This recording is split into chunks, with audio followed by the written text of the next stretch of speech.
చేయాలి, దాని ప్రకారమే ప్రైవేట్ స్కూళ్ళలో ఫీజులు వసూలు చేయాలని చెప్పేసి ఒక ఆలోచన ముందుకు తీసుకొచ్చింది. అయితే మరి వీళ్ళు ఏం చేస్తున్నాయి అంటే కార్పొరేట్ ప్రైవేట్ స్కూళ్ళు వచ్చే సంవత్సరము ఎట్లా ఇప్పుడు ఒకవేళ జీవో తెచ్చినా ఒక చట్టం చేసినా కూడా అది వచ్చే సంవత్సరం అమలు చేస్తారు కాబట్టి ముందుగానే ఇప్పుడే పెంచాలి. ఉన్నదానికంటే తక్కువ అయితే చేయరు.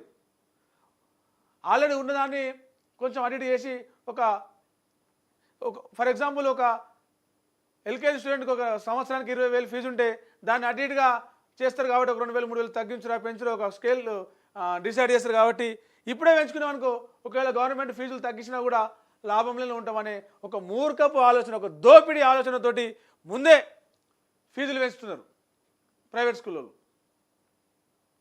దాంతోపాటు ఏంటంటే ఫస్ట్ టర్మ్ అని, సెకండ్ టర్మ్ అని, థర్డ్ టర్మ్ అని టర్మ్ల ఇది పెట్టి ఫీజులు వసూలు చేస్తారు. ఒకటే ఫోన్లుగా తిననియరు, పనినియరు, పని చేసుకొనియరు. ఒకటే ఫోన్లు చేసి సార్ స్టూడెంట్ ఫీజు కట్టలేదు సార్, చాలా స్టైల్గా రిసెప్షనిస్టులు ఫోన్లు చేసి ఇది ఇబ్బంది పెడతా ఉంటారు. ఫస్టే జాయినింగ్ రోజే 25% కట్టాలి. ఎట్లా అంటే వాళ్ళ ఫీజు ఎంత ఉందో ఫస్టే వాళ్ళకి మెయింటెనెన్స్ దానికి సంబంధించిన అంతా కూడా వసూలు చేసుకునే ఇది ఉంటుంది. దీన్ని కట్టడి చేయాలని చెప్పేసి నేను ఐతనగర్లో జీ స్కూల్ ముందల పేరెంట్స్ ధర్నా చేసిరు. నిజంగా వీలైనంత తొందరగా చేసి వాళ్ళు డిసైడ్ చేసిన ఫీజు కాదు, వాళ్ళు పెట్టిన డిసైడ్ చేసిన చార్టు కాదు, ఫీజుల చార్టు. గవర్నమెంటే ఇంత కట్టాలి, ఇంతే కట్టాలి. ప్రైవేట్ స్కూళ్ళతో పాటు దవాఖానాలలో కూడా ఈ ఫీజుకి ఇంతే ఉండాలని చెప్పేసి అది చేస్తే ఒక చట్టం, ఒక పగడ్బందీగా చట్టం చేసేలాగా దాన్ని అమలు చేసేలాగా చేస్తే చాలామంది గవర్నమెంట్ స్కూల్ కాకుండా ప్రైవేట్ స్కూల్లో చదువుకునే పిల్లలకి కావచ్చు, చదివించుకునే తల్లిదండ్రులకు కావచ్చు కొంత ఉపయోగం ఉంటుంది, మేలు అవుతుంది. రైట్, ఇవి ఇలా మెయిన్గా మనం డిస్కషన్ చేసుకున్న వార్తలు.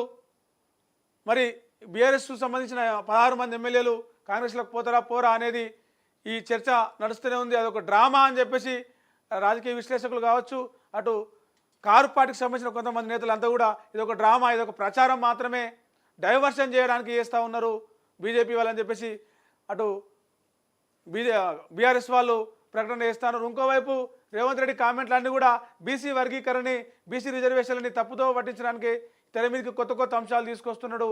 దాన్ని కాంగ్రెస్ పార్టీ జనాలను, బీసీలను మోసం చేయబోతా ఉందని చెప్పేసి అటు బీజేపీ కామెంట్ చేస్తూ ఉంది.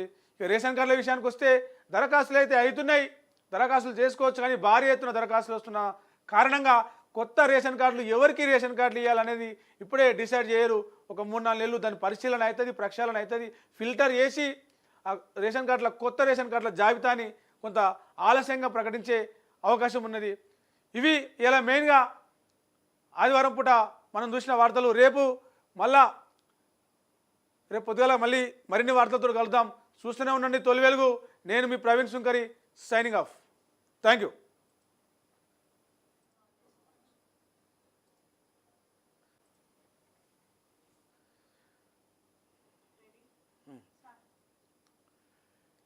నమస్తే, వెల్కమ్ టు తొలి వెలుగు.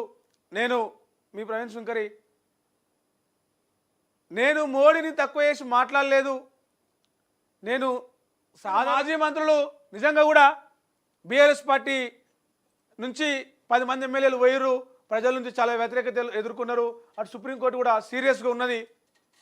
మళ్ళీ ఇప్పుడు మళ్ళా 16 మంది బీఆర్ఎస్ నుంచి కాంగ్రెస్లోకి పోతారని చెప్పేసి మనకు రెగ్యులర్గా ఒక వార్తలో ఒక పుకార్లు వినిపిస్తూ ఉన్నాయి. అది సాధ్యమా, అవుతుందా, లేక దీని వెనకాల ఏమన్నా గేమ్ ఉందా, ఏదైనా డ్రామా ఆడుతున్నారా అని చెప్పేసి ఒక డౌట్ రాకపోదు. 16 మంది ఎమ్మెల్యేలతో కలిసి కాంగ్రెస్ పార్టీలో చేరబోతున్నారా, 3 మాజీ మంత్రులు బీఆర్ఎస్కు బిగ్ షాక్ ఇవ్వబోతున్నారా అంటే అవునని అనిపిస్తున్నాయి. బీఆర్ఎస్ పార్టీకి ప్రతిపక్ష హోదా లేకుండా చేయాలనే భాగంగా పార్టీ ఎమ్మెల్యేలను కాంగ్రెస్లో చేర్చుకునేందుకు కాంగ్రెస్ అధిష్టానం సిద్ధమవుతోంది. ఈ నేపథ్యంలో గ్రేటర్ హైదరాబాద్లో పట్టు సాధించేందుకు ముఖ్యంగా జిహెచ్ఎంసీలు రాబోతున్న నేపథ్యంలో గ్రేటర్కు చెందిన 3 మాజీ మంత్రులను పార్టీలో చేర్చుకునేందుకు కాంగ్రెస్ పార్టీ ప్రణాళికలు వేస్తుంది.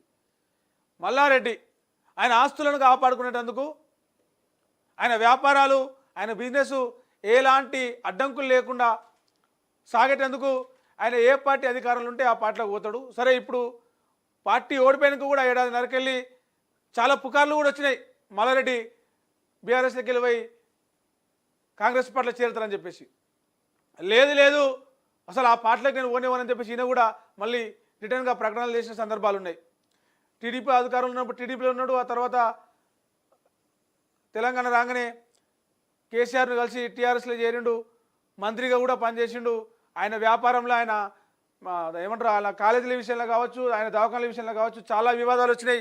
అక్రమ ఆస్తులు, అక్రమ కట్టడాలు అని చెప్పేసి కాంగ్రెస్ ప్రభుత్వం వచ్చినాక ఆయన కట్టడాలు, ఆయన ఆస్తుల మీద కొంత ఇది జరిగిన విషయం కూడా చూడొచ్చు. మరి మంత్రి మల్లారెడ్డి పోడా అంటే అది కొంత డౌట్ పడవచ్చు, ఒక 50-50%గా. ఇక తలసాని సబితారెడ్డి విషయానికి వస్తే సబితారెడ్డికి రేవంత్ రెడ్డి ఇద్దరి మధ్యలో ఒక పచ్చకట్టేస్తే బగ్గుమన్నట్టు ఉంటుంది.